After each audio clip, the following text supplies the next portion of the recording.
Ja, det var mycket timmar. Ja, nej, men det har blivit det. Det är en ny bil så det ska ju bara passa, men det är, ja, jag vill ju sätta min prägel på den också och bygga om lite designgrejer och göra lite diffuser och lite vingar och lite sådär, så att det har tagit sin lilla tid.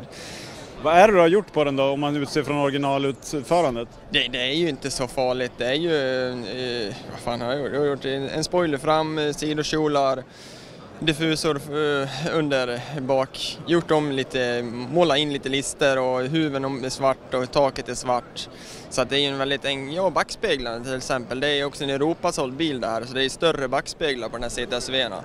Och på USA-marknaden så finns de mindre, det är som Mustangen också, det är mindre backspeglar i USA. Ser lite sportigare ut, så jag har tagit hem amerikanska backspeglar på bilen. Så att det är ju mycket sådana här små detaljer som jag tar det goda av Amerikamarknaden och monterar på den här Europamodellen. Men problem uppstod när det var dags att fixa fram lite fräna fälgar till bilen. Leverantören hade bara BMW-fälgar i 7-serien på lager och med fel ET, så då fick Steven som vanligt ta fram trollstaven.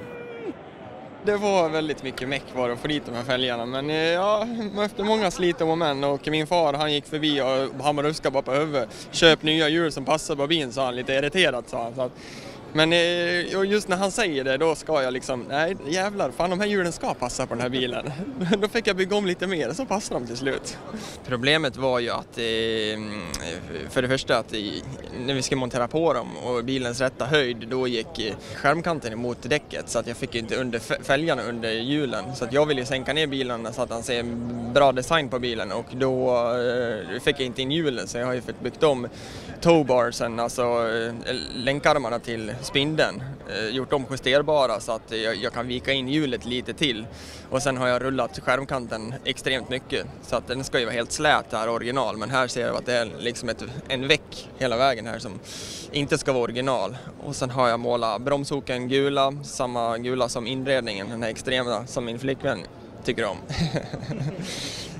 Ja, om man tittar här då så är det ju hjulen för det första är ju utanför.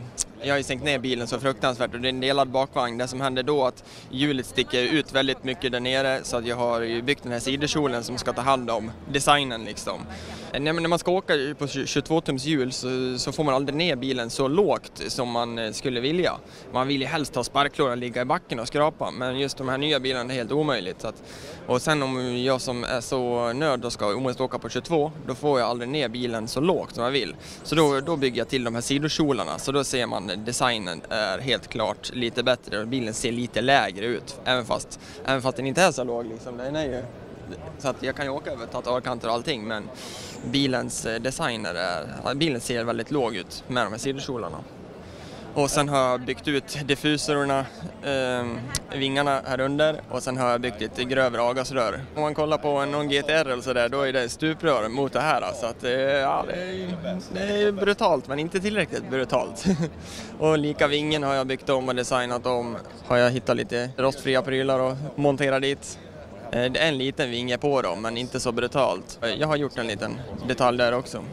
Men det här är ju one of a kind, det finns ju bara en sån här i hela världen. Ja, precis, exakt. Och det börjar folk känna också, så att det är mycket intressant faktiskt. Så nu, ja, jag vill ju åka den här i sommar, faktiskt.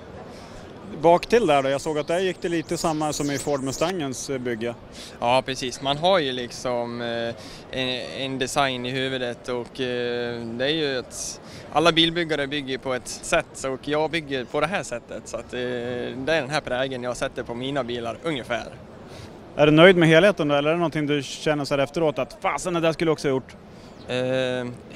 Alltid finns det ju någonting man vill rätta till, men nej, den här är jag jättenöjd med. Shit, vilken bil att gå. Det är ju 650 hästar, bilen går som ett skållat troll. Alltså den är helt otäckt, så att det här är absolut den värsta bilen jag har åkt i, helt klart. Värre än Forden? Värre än Forden, men inte utseendemässigt. Den saknar jag.